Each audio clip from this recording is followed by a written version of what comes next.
conference today, and we're going to present some winners and honorary mentions of the posters. And this year we had a lot of people turn in posters. We had 42 posters that were turned in this year. And normally we have around 29 to 30, and this year we had 42. And this is Wayne Rice. My name is Gary Hook, and we work with the research office. And we're going to go through 4 of the honorable mention posters first, and we're going to call those groups at one at a time. And then after that, we have the 4 winners. And the first one is, the first one is Enhancing Methods for Load Rating Bridge Timber Piles from the University of Arkansas with Shir McGearmeyer and his group.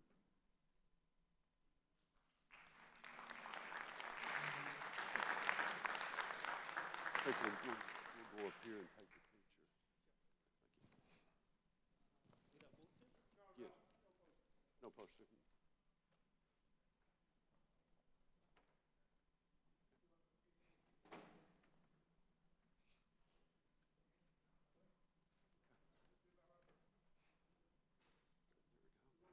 Thank you.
The second honorable mention is Sina Musavi Rad, development of a machine learning-based software for pavement cracking prediction from Oklahoma State University.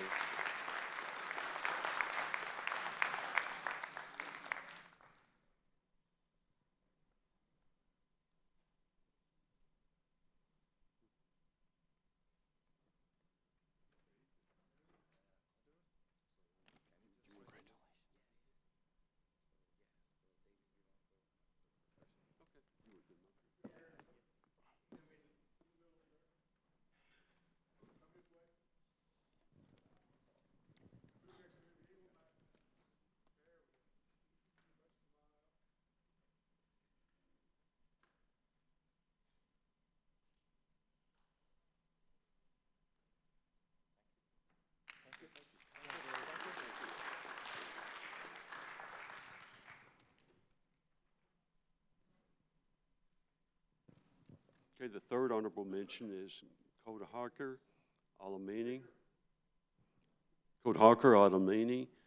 And it's projecting the unintended wildfire evacuation risk of electrical vehicle adoption, University of Oklahoma.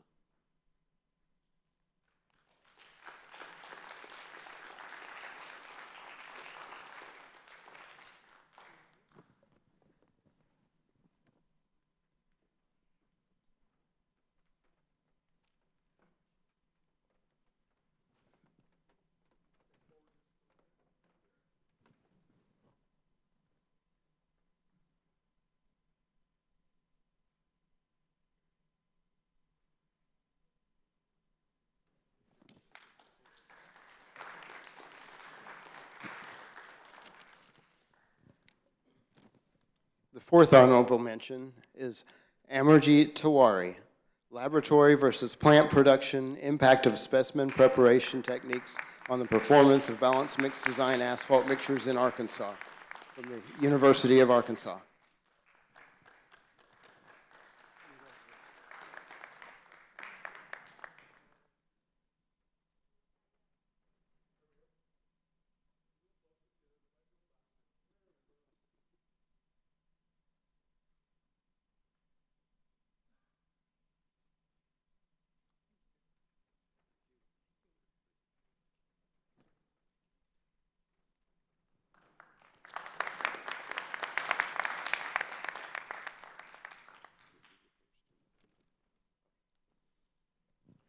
Now we have 4 winners, 1 from each category, and in no particular order.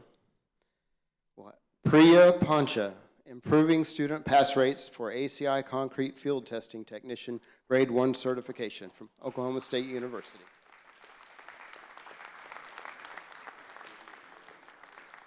Hello, my name is Priya and I'll be presenting our work on improving students' pass rate for ACI Concrete Field Testing Technician Grade 1 certification.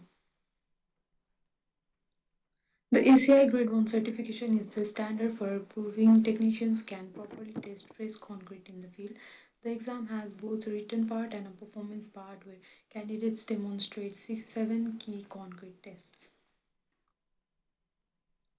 This certification is recognized by almost every DOT in the country, but pass rates are still all over the place. So in this research, we are looking at how training methods, especially the ACI workbook, impact the students' performance. In this study, we looked back at students who took concrete technology course at OSU over a 13-year period. The training itself was led by 4 faculty members at OSU. Students had to complete both a written exam and a performance exam with grading handled directly by ACI. Only those who successfully passed both components received certification. Looking at the results, we saw that the hardest for students were the air content tests, both pressure and volumetric, with average just above 50%. In contrast, students did pretty well in slump and temperature tests, averaging around 80%. The performance checklist versus study question shows that the air content volumetric test has most of the both, while the temperature test has very few performance steps but still a fair number of study questions. Overall, it highlights that some tests require more hands-on practice while others are more study-focused. The bottom graph shows the difference in pass rates where students used the ACI workbook versus when they didn't.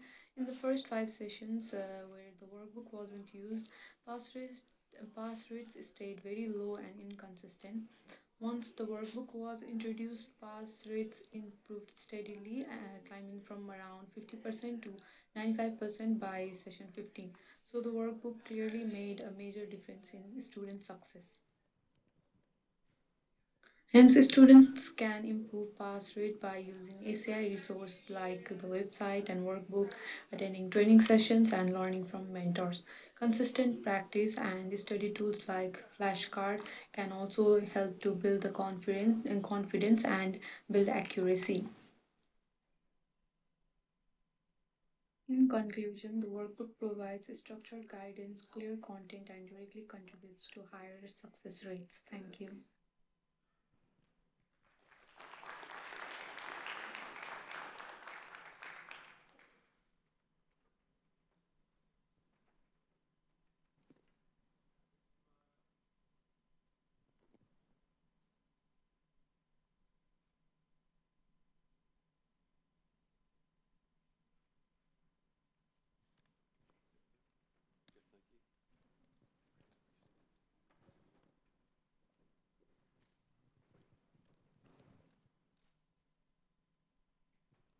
Okay, the second award we have goes to Fateman Ansari, and it's AI approach for multi-object pavement condition evaluation, and he's from Oklahoma State University. Hello, everyone.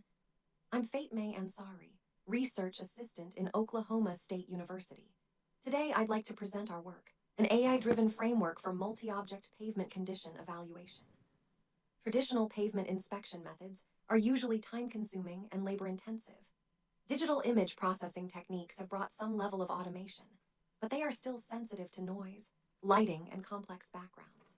Existing deep learning methods show great potential in feature extraction and segmentation, but most focus only on a single modality or a single object of distress.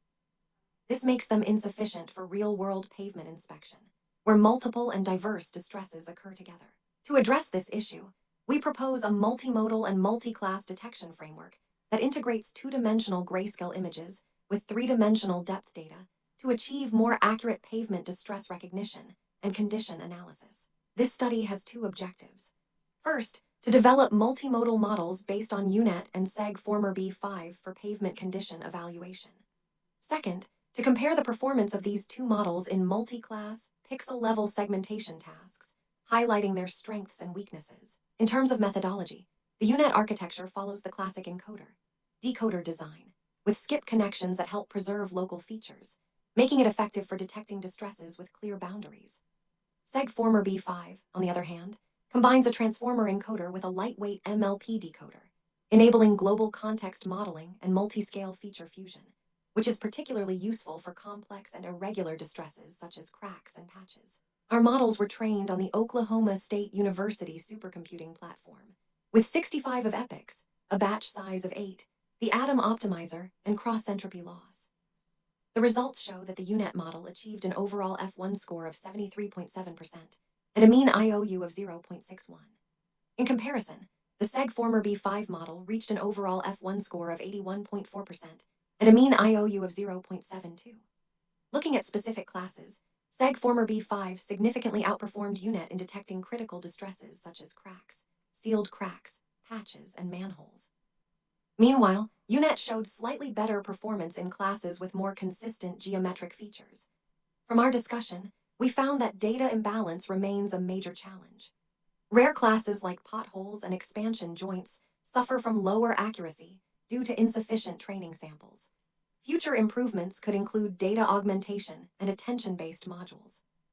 In conclusion, SEG-B5 demonstrates stronger robustness and higher accuracy for complex and diverse pavement distress detection, making it more suitable for real-world engineering applications. Our research suggests that multimodal transformer-based frameworks hold great promise for intelligent pavement condition evaluation. Thank you very much.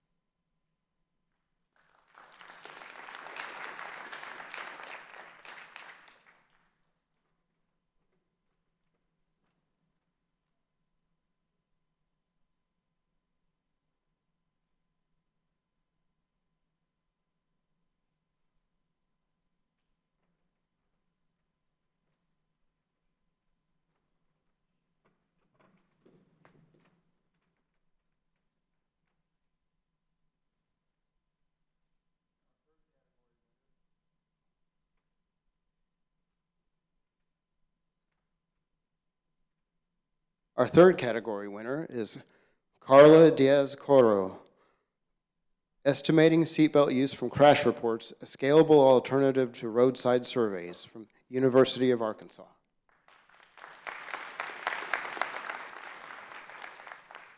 Seatbelts are the single most effective safety device ever invented. But how do we really know if people are buckling up? If crash reports already capture millions of drivers every year, why aren't we using them to measure seatbelt use? I am Carla Diaz-Coro, a PhD student at the University of Arkansas, and this poster is about answering that question. Seatbelts reduce fatalities by 45% and serious injuries by 50%. Because of that, states monitor seatbelt use to evaluate safety laws and programs. Right now, monitoring relies on roadside surveys. They are accurate but expensive. They're limited, and it happens only once a year. Crash reports, on the other hand, cover millions of drivers statewide, but they tend to over-report use. So the challenge is, how do we combine the accuracy of surveys with the scale of crash reports? Our approach builds that bridge. We align survey data and crash reports and then use regression models to calibrate the crash data. The goal is to produce accurate, year-round, statewide estimates of seatbelt use. But does this work? Well, to find out, we tested the framework in Arkansas. The case study included over 100,000 roadside observations and more than 2 million crash records from 2012 to 2023. And here's what we found. Using raw crash reports alone, the average error is about 7.5%. After calibration, that drops to around 2%. That's a big improvement without adding new surveys. By urbanicity, rural areas showed the strongest gains, since surveys there are limited. Urban and suburban areas improved as well. We also tested across county clusters and injury levels, and in most cases, calibration made the crash data more accurate. So, what does this result mean? Well, they show that yes, we can use crash reports to monitor seatbelt use. And they also show that calibration turns them into continuous, affordable, and reliable data for agencies. This means millions of crash records already being collected can become a powerful monitoring tool, and that once calibrated, they provide accurate statewide estimates at a fraction of the cost of surveys. And that makes compliance tracking more frequent, more equitable, and ultimately more life saving. Thank you for listening.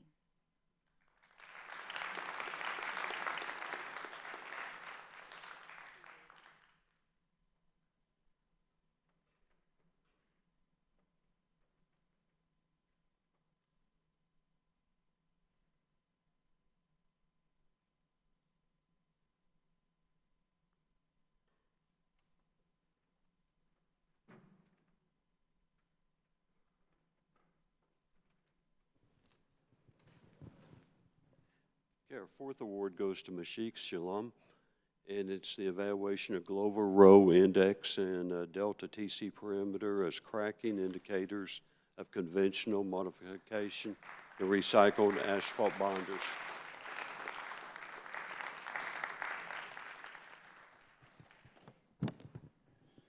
Hello, I'm MD Mushfiqur Salehin from the University of Oklahoma, presenting our poster titled Evaluation of Glover Row Index and Delta TC as Cracking Indicators of Conventional, Modified, and Recycled Asphalt Binders. Cracking is one of the most costly pavement distresses, costing the US drivers almost $67 billion annually. With economic considerations, the use of RAP and GTR is increasing, but both often stiffen the binders. Traditional grading, especially the fatigue parameter G star times sine delta from SHRP, was later shown by Roy and others to correlate poorly with field cracking. To address this, we studied two alternative indicators, Glover Row Index and Delta TC. Our objectives were to evaluate neat, GTR modified, and RAP rejuvenated binders with those indices to investigate their correlation and to confirm the limitations of G star times sine delta. Since the original Glover Row thresholds were based only on the conventional binders, we also proposed revised threshold limits for modified and recycled binders. We tested 29 binders, including GTR blends with 5 to 15% of GTR and RAP blends with 15 to 35% of RAP and 0 to 6% of rejuvenators. Samples underwent RTFO and PAV aging, followed by DSR frequency sweep for the Glover Row Index test and BBR testing for getting the value of delta DC. The results show that GTR improves the high PG grade of the base binder. RAP stiffened the base binder, raising the high PG grades, while rejuvenators restored the flexibility. The Glover Row Index captured intermediate brittleness more clearly, such as conventional low PG binders exceeded 300 kPa. GTR lowered the Glover Row indices and modestly raised the delta TC, with best performance near 10% rubber. RAP without rejuvenator had a very high Glover Row Index and a very low delta TC values, but rejuvenations improved them substantially. By contrast, traditional PAV G star times sine delta values were inconsistent and showed little correlation with the cracking. Most importantly, Glover Row Index and delta TC exhibited a very strong inverse correlation with I square value nearly 0.91. From regression equation, delta TC values of -5 and -10 degrees Celsius corresponds to Glover Row values of 114 and 197 kPa. We therefore propose new limits staying on a bit conservative side, like low risk below 120 kPa with delta TC above -5 degrees Celsius. Moderate risk between 120 kPa to 200 kPa with delta TC from -5 to -10 degrees Celsius, and high risk above 200 kPa with delta TC below 10 degrees Celsius. In conclusion, delta TC and the Glover Row Index are more reliable than G star times sine delta. GTR improves cracking resistance, rejuvenators restore RAP blends, and our revised thresholds provide a stronger framework for performance-based specifications. Future work will validate these thresholds with our field data and different rejuvenators. We gratefully acknowledge ODOT and the Southern Plains Transportation Center, SPTC, our binder suppliers, and the OU research team. Thank you.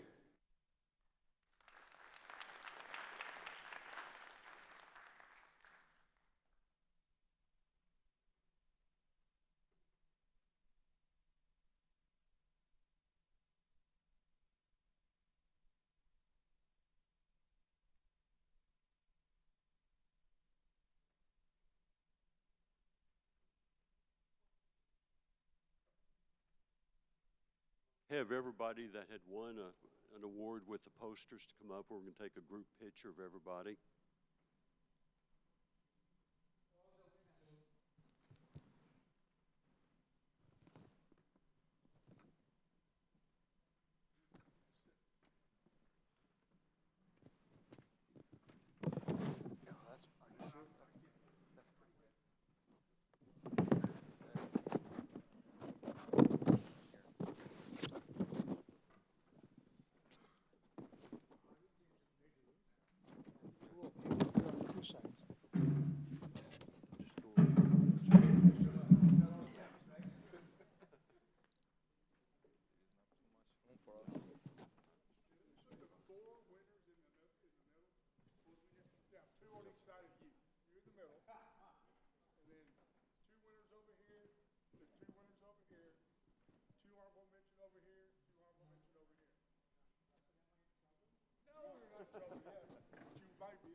We may have to get some in the back.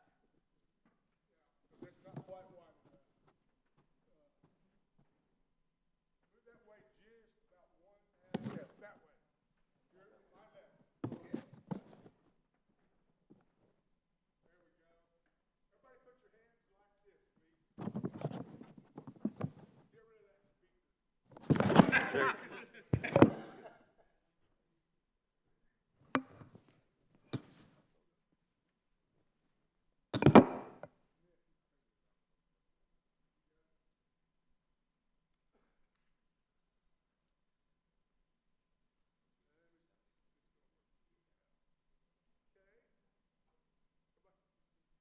Can you turn that off, Eric?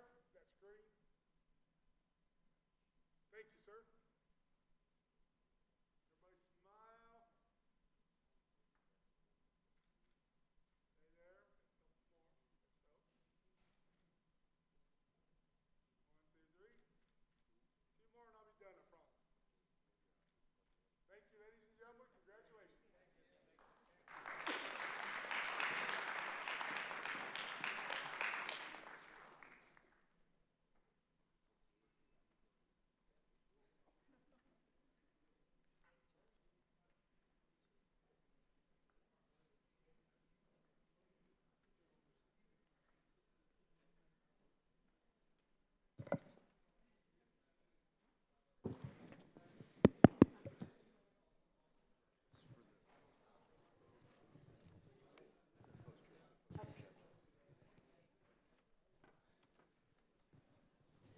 All right. It's been a wild day. Tara Cullum is now a grandma as of this afternoon, so that's exciting. That's why you're seeing me. My name's Chelsea. Yes, we're very happy for her. Who I am is not important, but I work with the Department of Transportation in the Office of Innovation, so I'm just stepping in to say thank you so much for being here. Today was a really great day, lots of technical stuff. All of our speakers, everyone who just came and attended, our judges of the posters. Wow, this is a finicky mic. You guys are, now I see. Okay. But thank you so much for being here. Really, this is a great day of collaboration. It's really important to the department and to all of our partners. So please remember to drop off your badges before you leave. And just one more quick note from ODOT on your way home. Don't skip the click. Please get home safe, buckle up. We thank you so much, and I'm just going to let Dr. Zaman finish us off with his remarks. So, thank you. So one thing I just wanted to mention that, Joshua, all of these posters, I think that one of the things that we try to do in this event is a poster.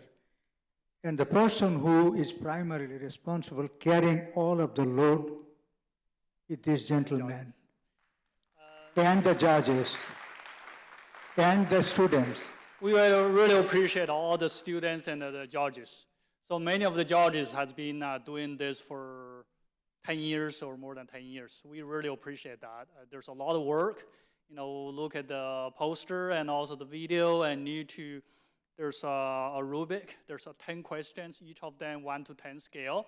You do all of those. I remember like 2 years ago, And there's one George told me he spent like 8 hours to do that. So really appreciate all the students and the judges. Thank you. And also, thank you for the opportunity.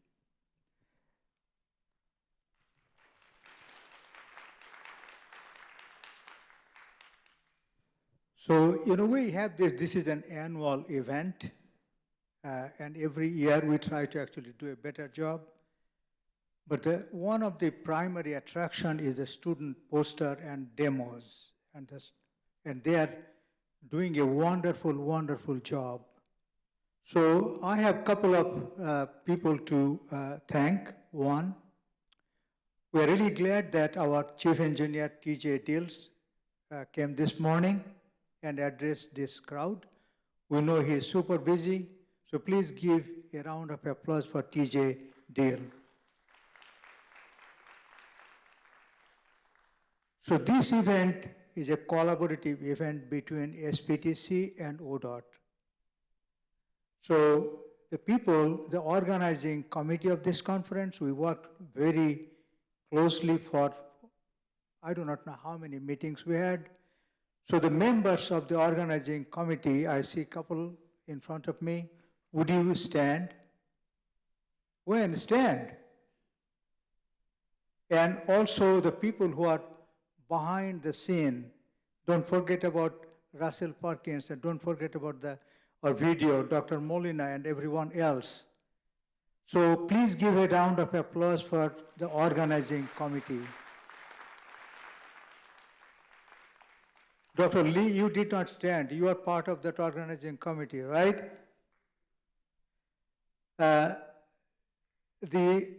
us give a round of applause for all of our presenters and moderators. Presenters and moderators.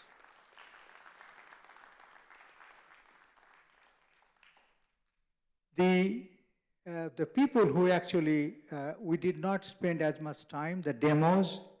Gary Hook actually was kind of the central person for organizing the demo. So Gary, would you stand up and also all of the people who had demos, can you stand, those people who had demos, demonstrations in the other room? I know there are a number of people who are there.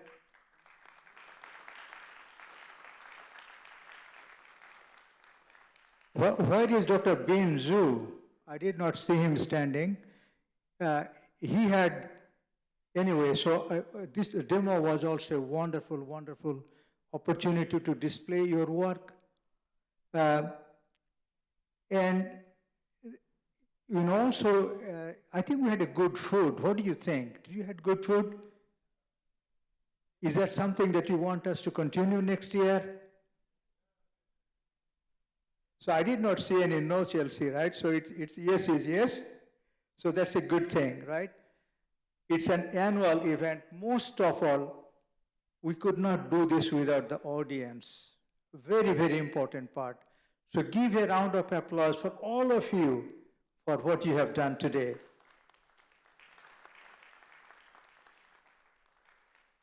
Finally, those of you who would like to get PDH, Professional Development Hours, I know I would need.